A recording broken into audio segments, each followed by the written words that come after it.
Here. I would like to kick off today's session by acknowledging the Bunurong people. I'm in Melbourne today. They are the traditional custodians of the land on which I meet with you today. I pay my respects to elders past and present. I also would like to acknowledge anyone on the call with lived experience or caring of those with mental ill health. I have a sneaking suspicion if you are on a call for self-care trends and innovations, you might be in need of a little bit of self-care yourself. So this is exactly what this space is today. We're going to have a look at some trends. We're going to look at generational differences, different strategies, how to break our stress cycle, and feel good ideas. I've just put in the chat box a link to the self-care toolkit. If you want to download it, it's just a one-page template that you can fill out as you go. You absolutely do not have to do that. You can just grab a piece of paper, or if you're tech savvy, use your phone or whatever you like. What I really want is not just for you as wellbeing leads to take home resources for your workplace, but I want you to take home some tools for you today as well. So let me start with the most important message when we are talking about self-care. Can I have a show of hands, or maybe a yes or a thumbs up or some acknowledgement you can give me if this resonates with you? If you don't make time for your wellness, you'll be forced to make time for your illness. Linda is a yes, absolutely. Vicky is a yes. Anyone else got a reaction to this message that you see on the screen? Have you been here before? Susie's a yes, Joy is a yes. Okay, now why do I share this message? Because this is my lived experience. This is the biggest mistake I have ever intentionally made. Now, what I mean by that is when I was in a very stressful situation, I was caring for my partner who had severe mental illness. I had my two little kids who weren't sleeping through the night. I was working full time. I was studying at night. We were trying to sell our house and move into a different location. I mean, I had stress on stress on stress on stress.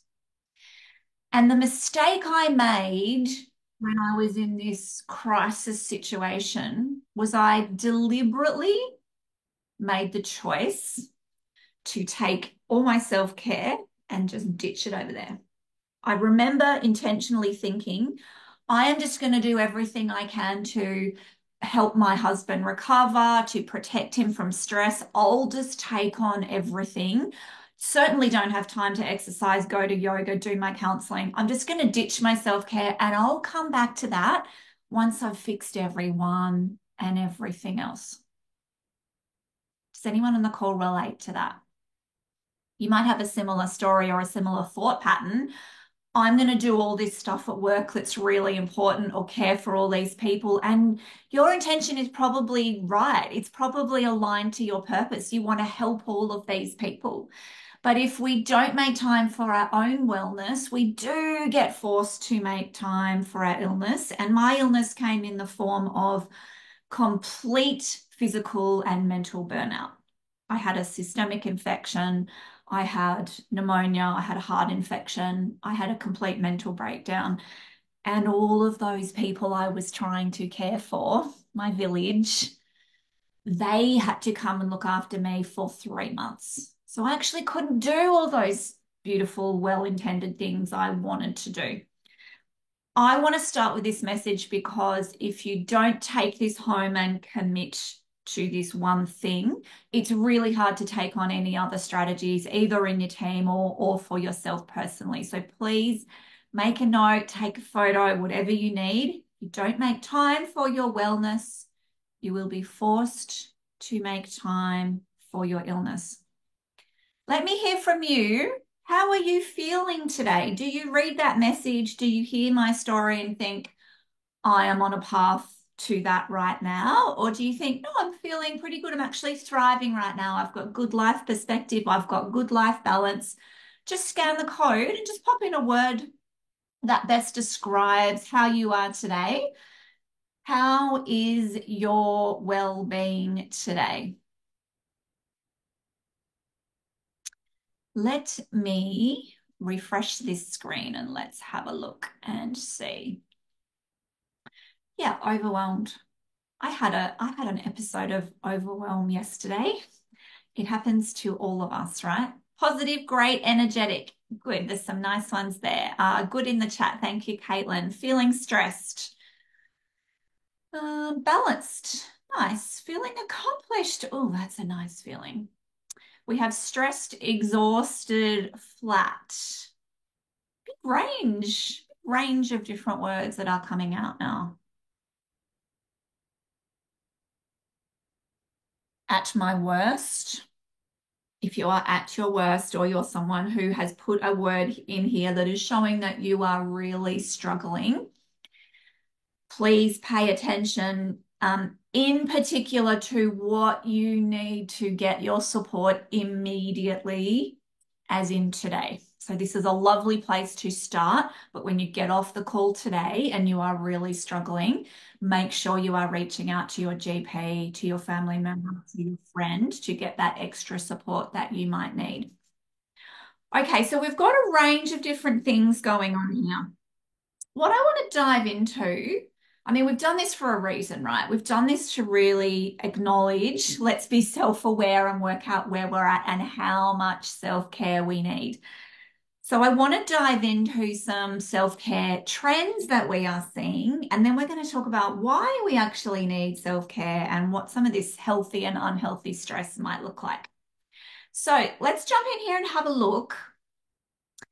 Safety, safety, safety.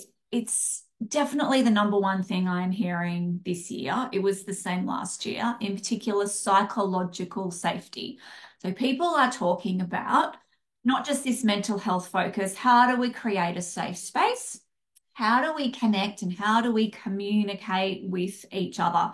By far, this is the greatest service in demand that we are offering right now, upskilling people in how to create these safe spaces, connect and communicate with each other. Gut health, as a nutritionist, I'm very pleased to see is now up there.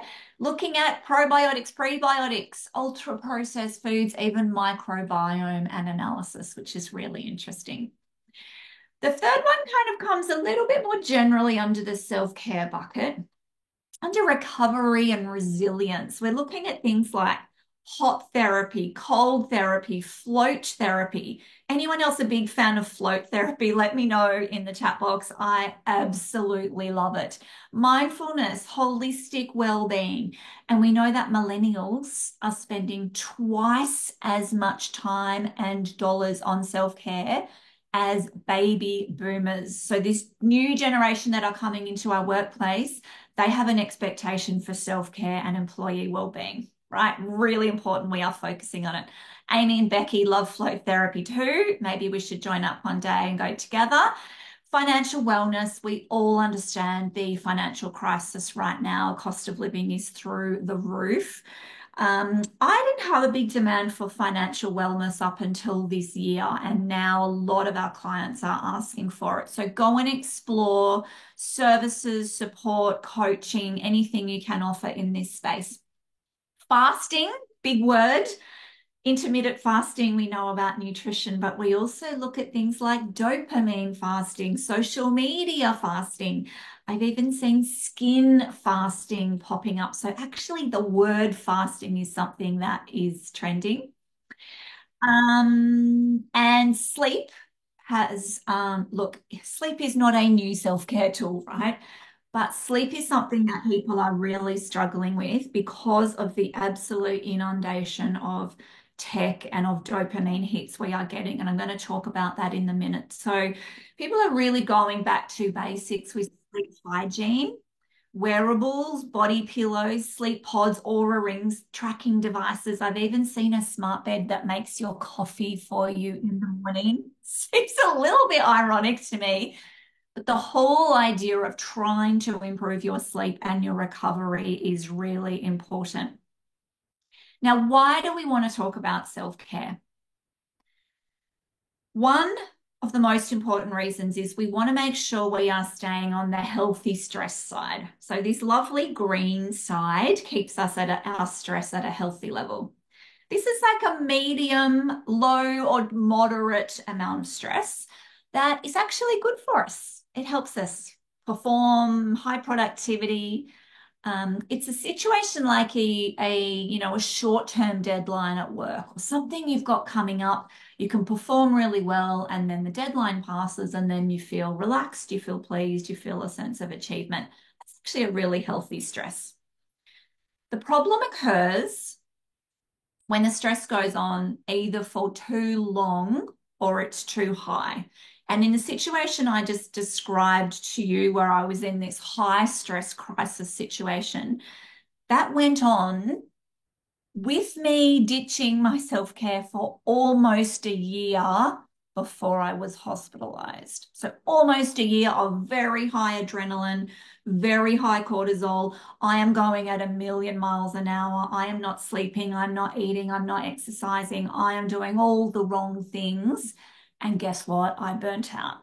So who now has a definition of burnout as a legitimate syndrome resulting from chronic workplace stress that has not been successfully managed? And workplace stress, it's everywhere, right? It's at home now. It's in our back pocket. It's when we're at work. It's when we're at home. So us as individuals really need to make sure that we stay on the lower side of stress and that we bring in all the self-care we need so that we do not burn out. Now, I mentioned dopamine and stimulants, and I just wanted to give you a one-pager of some of the things I would consider to be stimulating. Perhaps you're going to these things for dopamine hits or for an energy hit or just because you're feeling tired or bored or unsatisfied. What is your weapon of choice? Let me know in the chat box. It's confession time. Some of these are traps, right? Some of these are highly, highly addictive and really hard to move away from. We've got coffee, we've got wine, we've got another coffee. Coffee, I'm going to say from a nutritionist perspective, coffee is not bad for you unless you are over consuming or you've got anxiety or insomnia or high blood pressure. But a couple in the mornings are usually okay, but everyone is going to react differently. Nutella. I gave my kids Nutella for Christmas as a special gift. They thought I was the world's best parent. Coffee and alcohol, chocolate and scrolling. I love it. What a combination. Get distracted on Instagram, late night video gaming, cola and coffee. Only one or two Deborah is okay. Kim, coffee once a day, totally fine. Coffee, no sugar and sugar free. Oh, Coke, no sugar and sugar free. Okay. And sugar generally, thanks, Aileen. So we have got no end of stimulants that are coming at us from every direction. And what this continual hit of dopamine or stimulants can mean for us is that our stress actually stays high. Because the more we are hyping up, the more we are getting dopamine, dopamine, dopamine in a continual level, means we also got to come down and crash and burn, right? So whether you're coming down from your caffeine, your coffee, your alcohol, whether you're withdrawing from your dopamine and your technology, we have this pleasure pain response. It's built-in balance in our body. And if we've got way too much pleasure coming in all of the time and too many stimulants, it really means that that drop and that crash down is going to be much more severe. So we want to try and start closing some of these stress cycles and not just continuously be exposed to all of these 24/7. So this is just a picture of a stress cycle. You can see at the beginning, sorry, let's start at the top, neutral. So we're in a nice neutral state. At the beginning of the stress cycle, we get a threat. Now, the threat to us could be a difficult phone call at work. It could be a very high workload. It could be trying to do a million things for the family. This stress that comes up, your body perceives that as a threat and it starts to circulate adrenaline and cortisol and it starts to shut down your rational thinking and you go into quite an anxious or overwhelmed state. So you go into this fight or flight response. And then when it's over, when the threat is over, your body can say, now I'm safe. And you get to the end. Now, when does your stress cycle end? Is it when you finish that task at work? Is it at the end of every day? Is it at the end of a week? Is it only on the holidays? We really need to make sure we've got good habits in place that we are closing our stress cycles on a regular basis. Here's a test for you. Can I have a show of hands? You can let me know. There's a little, I think it's called hand gesture on Zoom that you can use. Do you ever work through lunch? Do you ever work at night? Do you work on weekends? Do you check email on holidays? We've got lots of raised hands. Thank you for your honesty, people. Did you have to raise your hand for all four of those? Just consider the workload that you are putting on yourself, that perhaps there is not enough chance for you to be closing that stress cycle. Thank you. Lots of hands I can see and yeses in the chat box.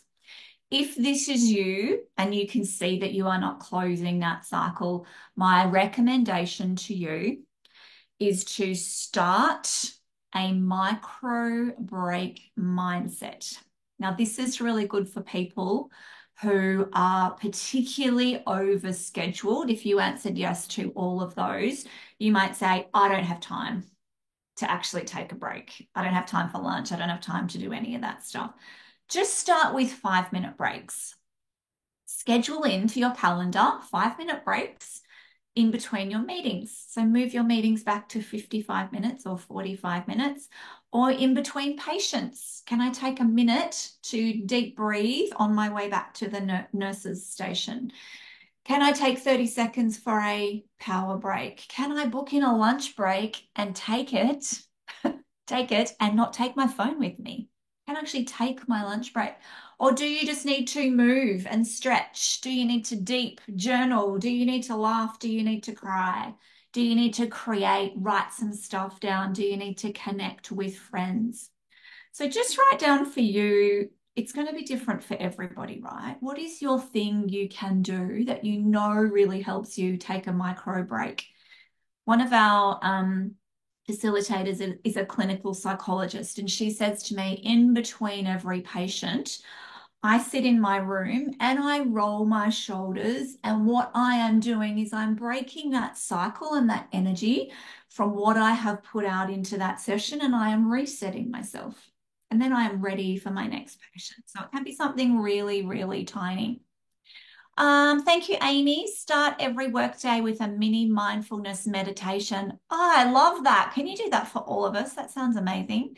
And Louise, my workplace made a rule that you cannot eat lunch at your desk. It's been a great forced change. I love that. Thanks, Louise. Isn't it interesting? We're now bringing in legislation about the right to disconnect. So this sounds like a similar thing, like we're trying to get this real culture shift, right? Thank you, Julie. Breathing exercise, 3 to 5 minutes. I'm so glad you mentioned breathing exercise. Look, Julie, you're a step ahead. This is exactly what I recommend if you are overscheduled and overbooked. Let's just take 1 minute now just to do this deep breath. And I call this a power break because you can do this in 30 seconds and it really has such a big physiological impact to our bodies. So let's just sit up nice and tall. We'll only do 1 or 2 of these. Let's do a full inhale together. Hold it at the top. And when you exhale, make it really slow. See those pictures on the screen? It's like you're breathing out through a straw. The slower, the better, all the way to the bottom. And then we're going to hold it along the bottom. Let's do one more together. Inhale.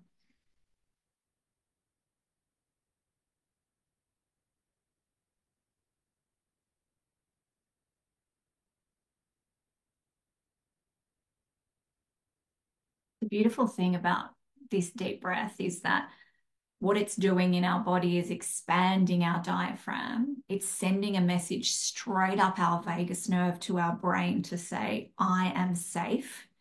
I am safe, which is what we saw of how we close that stress cycle. And when your brain recognizes I am safe, the threat's not there, it sends a message to your heart and it immediately slows down your heart rate. So, what I notice straight away, as soon as I do that deep breath, is that the speed that I talk at automatically slows down. So, I can feel my heart rate drop and I just start to slow down and take it all in a little bit. So, this might be the only or one thing you can take or fit into your day-to-day routine. If you're finding self-care really challenging, just starting with that deep breathing can be really good. And the science backs it up. Boy, does it back it up. This picture is brain scans, and that top row is someone who is not taking any breaks, and they're doing 4 meetings back to back. The more stressed this brain scan is orange, the yellow, and then orange, and then red. And you can see those colors right through that whole top row. Interesting that meeting 4 in that top row, it's starting to drop off. I wonder if by meeting 4, you're just disengaged, like you can't concentrate, you're not emotionally kind of there anymore. You've already lost enough energy and concentration. But that second line that's got little breaks in between, look at that really low stress. That's blue and green, blue and green, blue and green, blue and green, all the way through to the end of meeting 4, which I presume is about 4 hours, stayed really low when we take micro breaks. So the science backs it up. Make sure you can find a way to either schedule it or to find that habit for you in between tasks, just to reset, whether it's moving, whether it's breathing, whether it's getting a glass of water, whatever you need. Huge, huge, huge self-care tool we can all use to help close those stress cycles. Some other ideas, and please feel free to jump into chat and let me know what other ideas you have, but some of these things can be much more nourishing than a lot of those other stimulants we looked at before. So we absolutely know that social interaction and human connection can really make us feel so much better. We know getting enough sleep and rest. We know having a sense of accomplishment and what we do, celebrating what we do at work is really important. For you, it might be music, or it might be a hobby or some art. It might be learning something new. We know that's really helpful. We know sunshine or being outside in nature or trying new experiences. These things make us feel good, but they also make us feel really grounded, which is nice. Thank you, Susie. Training with exercise and a balanced diet. Excellent. And Nikki, once a week, we put on lunch and dinner to encourage everyone to take lunch and get together. Oh, that's so good. Thank you, Joy. Cuddles with my dog. Oh, so good. I'm going to talk about pets in a minute. Thank you, Joy. What sort of dog do you have? Amy, love game nights and picnics in my 30s for social catch up with friends instead of nightclubs. I am with you all the way, Amy. I love that. Pomeranian, super adorable. Thank you, Joy. Okay, cuddles with the dog and reading a good book. Thank you, Nikki. The other thing we want to consider is not just what other activities and self-care tools do I need to bring in, but how do I actually make space for this stuff? So Donna says, reading takes me out of my own mind and thoughts and puts me in an imaginary place. And Elle says getting into nature. Yeah, so these things are fabulous. How do we make a bit of space? How do we recover? How do we recharge? Thank you, Ian. Camp in your backyard for something cool, fresh, and resetting. Keep it from COVID. I love that. Thank you, Ian and Donna. Comedy, yes. Laughing therapy, so good. We had Anthony Ackroyd come and join us last year on one of these events to talk about laughter therapy. The research is actually really, really interesting on that. So, we've had a look at a few different self-care tools. We just want to explore how do we make space for that? How do we actually recover? How do we actually recharge? And some of these stats you can see on the left, it's a bit of a numbers game, right? So anything over 50 hours puts us at high risk of burnout. I'm not even going to ask the question because I know people on the call will be way over 50 hours, but please beware, it is a high risk. 52 minutes is the most productive time block for employees that then need to take a break. So between 47 and 52 minutes is about our concentration on one task. The numbers, the numbers are a little bit scary on how long can you sit and watch a video for. They sit at about 3 minutes due to our new neural pathways we've built from scrolling. We have programmed our brains to get used to really, really short snippets of information. But when it comes to sitting and concentrating or doing a task at work, somewhere between 47 and 52 minutes. And this 3-to-1 idea, CEO periodization, gives us the best rest and work ratio, rest and recovery ratio. So what that is implying, 3 hours of work requires about 1 hour of recovery. Now think about how many hours you work, how much recovery you might need. So to put it a little bit simpler, I think we should think about when can I take mini charges? So these micro breaks I'm talking about. Have we got a good routine for our overnight charge? Have we got our sleep routine happening? Do we need a software upgrade? Anyone in need of a software upgrade? Maybe that's booking your annual leave. Maybe that's decluttering your desk. Maybe it's having a bit of a reset about your way of working and making sure you've got good recovery and recharging intervals built into your day. Nikki, I recognized I was working too much last year. I now make sure I work no more than 9 hours a day. You leave closer to 8 hours, which is great. Already noticed a better mentality inside and outside of work. Thank you, Nikki. It's a recognition thing, right? And then you've got to take action.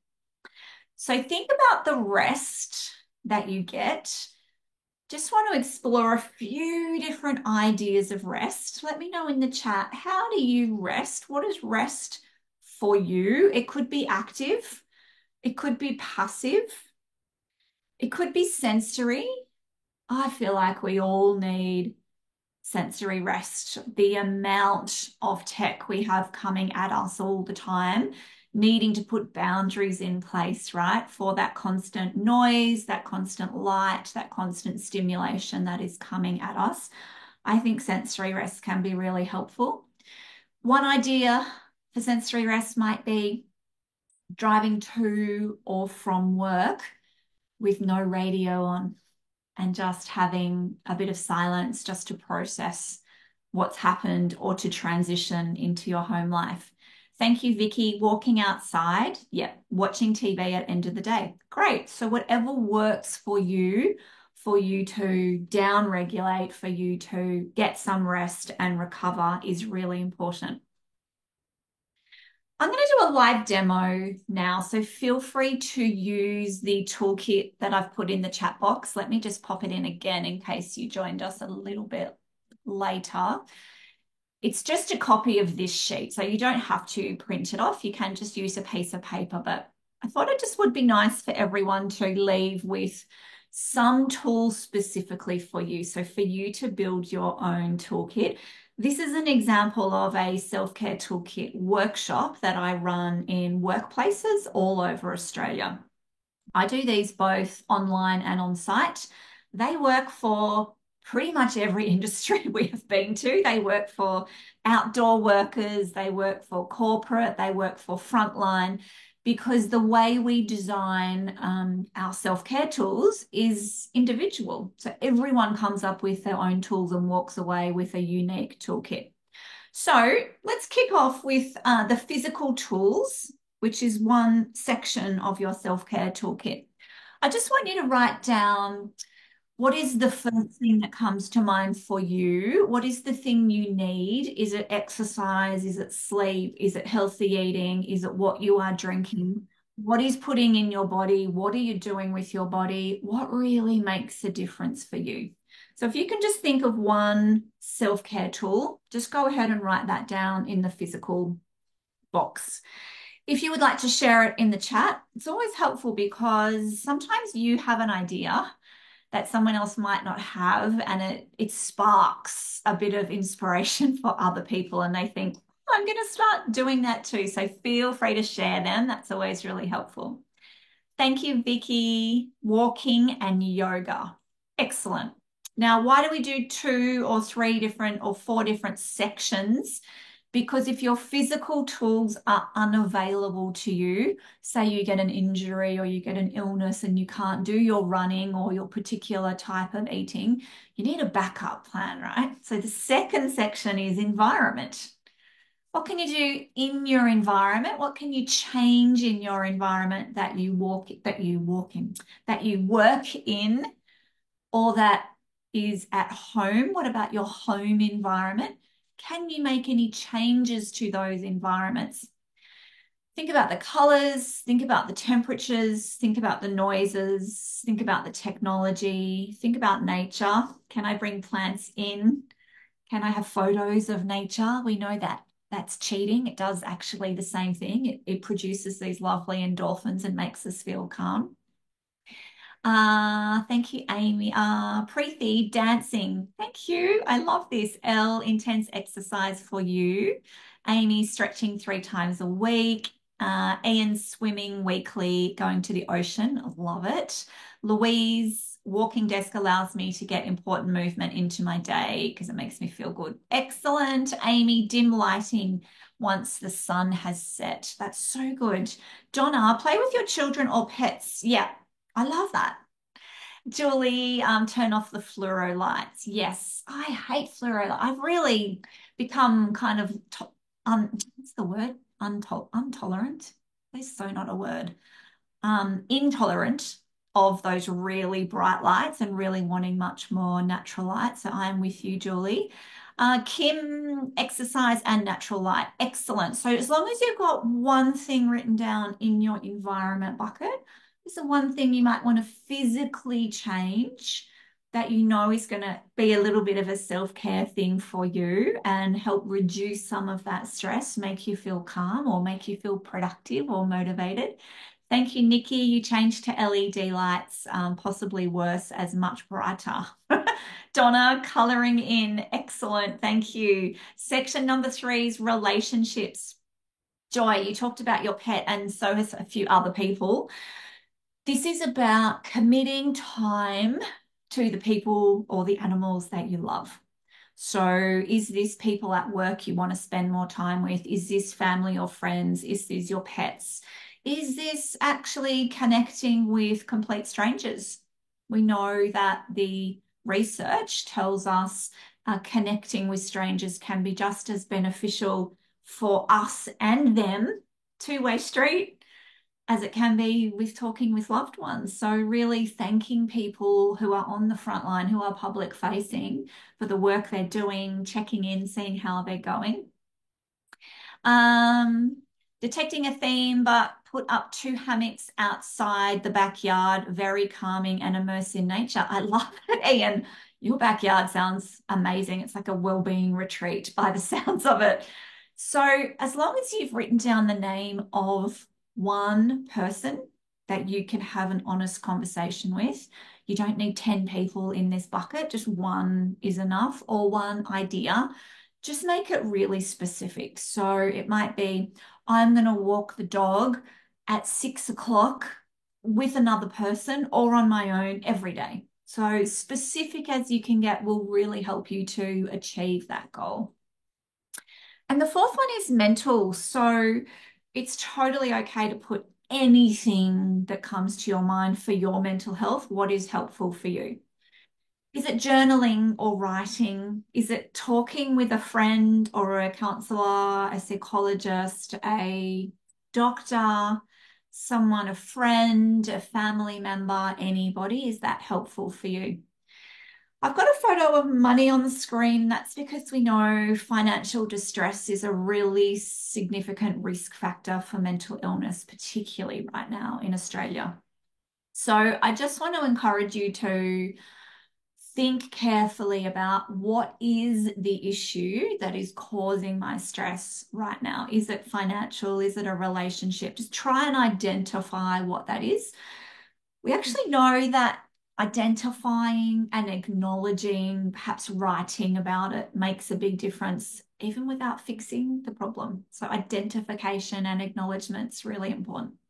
It might be deep breathing, it might be being outside, it might be finding joy in the little things. Whatever that is for you, make sure you've got at least one thing written down under mental. A foot bath, then rest completely shifts my headspace. That sounds like heaven, Julie. Thank you. Laughter, Louise, and a daily gratitude journal from Amy. Thank you. Everyone's got their own unique thing written down, which is great. And we've got setting boundaries for Aileen. So important, Aileen. Thank you for sharing that one. It's really, really, really important. This is one of the personal tools that I just wanted to share with you because actually coming up with the self-care tools is not clinical or technical. It's whatever works for you, right? But implementing it, executing, this can be the hard part. So I like to use this model of thinking about how much stress do I have right now and how much self-care do I need to manage that. So when I'm teaching self-care out in an employee group, we always go to this. This is the action part, right? This is how many self-care tools do I need and how am I going to implement them?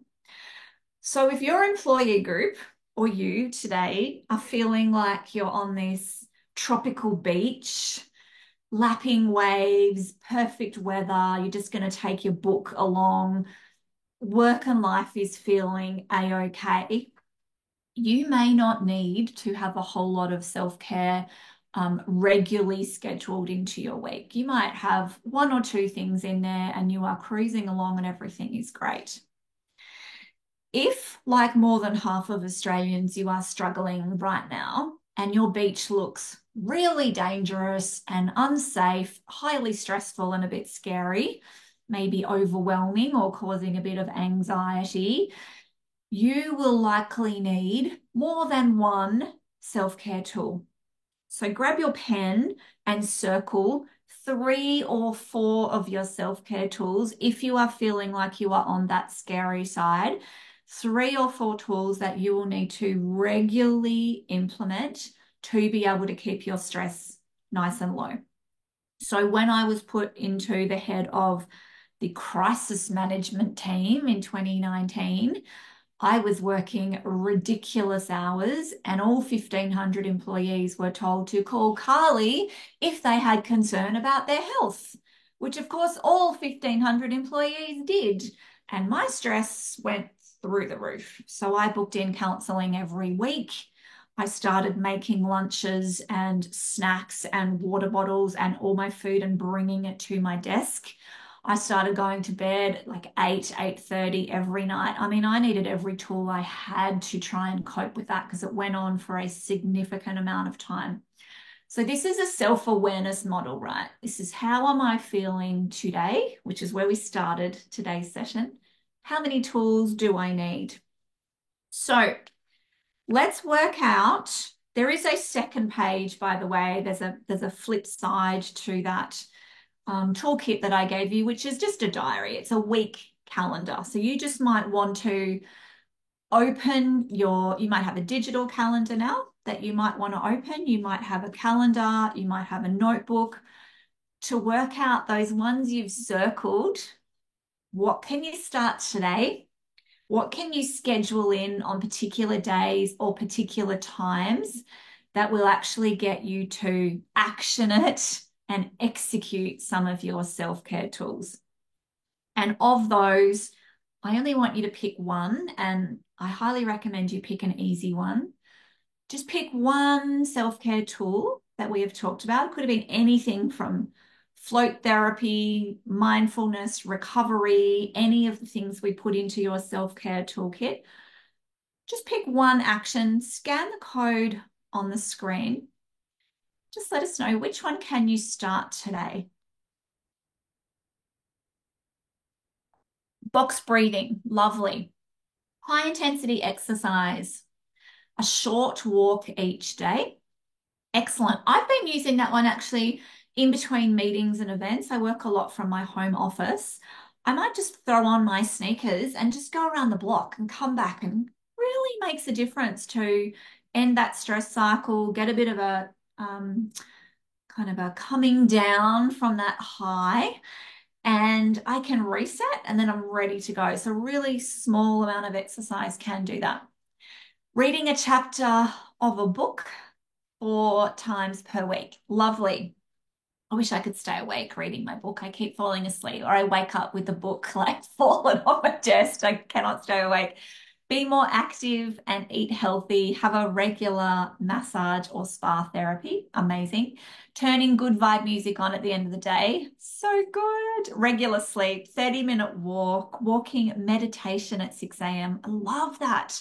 Reading a book and going for a walk with my dogs, exercise 3 to 4 times a week, spend quality time with family that includes our pets. Okay, so you've all got something that you can start today. What is really important for you to achieve your goal is that, number one, you've written it down, which we've gone through today. So you've got a head start. That gives you a 42% chance of actually achieving what you said you were going to. Number two, share it with a buddy. Now you've shared it with me, with us, with everyone on the call, but you might want to have a buddy, someone at home, someone at work that you want to share it with so that you can encourage each other. That increases your chances of success to over 65%. Number three, book a check-in with your buddy. And so you can hold each other accountable. Let's meet once a week. Let's check in on our well-being goals or our self-care tools. Or you might walk with that person once a week. That's a good accountability thing if you said walking is one of your things. We've got make time for meditation every day. We've got working from home, have a shower at lunchtime, especially today being hot. Great. When you've got your action written down, if it is a bit vague, add in more specifics. So who was it with? What time will it be? What is your precursor to do that? Is there a reward? Make it as specific as you can, because that will really help you to achieve that. Lots of walking ones I've noticed, which is great. So I wanted to share with you a case study. Case studies are always really, we always get really good feedback from case studies. This is an example of a local council in Victoria. This is Wyndham Council. This group of people, we had 100 employees from the library. And it was explained to me that employees who work in libraries, like a lot of customer-facing, public-facing roles, they are exposed to a lot of the general public who are distressed, and they are coming to safe spaces, and they're often coming to local council workers, and they are offloading. They are saying, well, here's all my problems, and you end up as a sounding board for the general public, right? And so the council came to me and said, we would like to provide a self-care workshop for our employees so that they know how to protect themselves from all these things that they are exposed to during the day. So we had 100 people in a room. You can see that big room there. I ran this self-care toolkit workshop that I've just shown you, those 4 different categories and how to implement it. And we ran it in an interactive style, a bit tricky with 100 people, but we literally went through each of the categories and I walked around the room with a microphone and we got so many fantastic ideas and people were motivating each other on the tables. So yes, everyone left with their own unique toolkit, but there was also some great energy and some great sharing in the room. So that's an example of what we can do with self-care toolkits. This is the rest of our menu for well-being menu, I should say, for 2024. I've put it into three categories: feel good and fun. These are really good topics to be doing right now. So if this is a kickoff well-being event you are looking at, pick something lighthearted, pick something fun. It really helps people to get engaged and not feel intimidated. By the time you get to mid-year, you can absolutely start to deep dive into some of these psychosocial risks that you might have identified in your audit. You might be looking at job demands, workload. People might have identified things like cost of living or burnout risk. So any of these things we can start to go into mid-year. And then I usually recommend doing support and care topics towards the end of the year because there's such good publicity going on in the general public in Australia about Are You OK Day, about Mental Health Month in October. So leverage off that and build those similar topics on mental health and caring and interpersonal skills. Do that at that time of year when everyone is talking about mental health. I took a booking for Are You OK Day yesterday, so people are really booking ahead, which is so good to see. That planning is really forward in the future, which is nice. Government clients, I just wanted to let you know that when we are working with outdoor employees, thank you, Julie, lovely to have you here. It works much better when we can come out face to face and talk to people in their own workplace. So we really want to make it as easy as we can. We don't expect people to sit in a room and log on if that's not their usual way of working. So I do come out and do toolbox talks, 7 a.m. in depots. We do all employee emails. There's a photo there. I think there was like 150 outdoor workers all in their high vis in this big community hall. Whatever is going to work best for you, we just want to take the information to them so it's nice and easy. Just an example of some corporate clients. There's two that I'm thinking of here. One is Mission Australia, and the other one would be Capital Chemist. These are employees who are very much caring for people who might be either underprivileged or unwell. And there's a real sense of employees working in these types of places because they want to care and help others, right? That is their intention and their purpose. And they almost do it at all costs. In other words, don't worry about me. I just want to keep giving to my community and to my people. And if you work in healthcare, you're probably in the same situation, right? You just keep giving and giving and giving. So a lot of the work we have done with those two clients is about how do we protect our mental health from all the external stresses and all the exposure that our employees are getting. How do we build self-care tools and good routines so that we can stay mentally healthy when our workload's really high or when our exposure can at times be traumatic. So there's different ways we can deliver depending on the type of employees and the type of work that your employees do, and the customization is key. So I don't ever deliver the same talk to different client groups because it's got to resonate with employees. It's got to be relevant to what they need. Thank you, Kim. Lovely to have you on the call today. Just before we finish up, I just wanted to share with you, if you joined us for the last webinar, you would have seen this, but I made a special announcement. I am launching Wellbeing Champion training program this year for the first time. It is a 6-month program. It starts in May and it runs through till October. And this is because I'm seeing a lot of wellbeing champions come in and put their hand up and volunteer to be advocates and promoters, which is wonderful. But they will often say to me, I don't have any knowledge in this. I don't have any qualifications or experience. I'm just doing this because I'm passionate, but I really want some more information.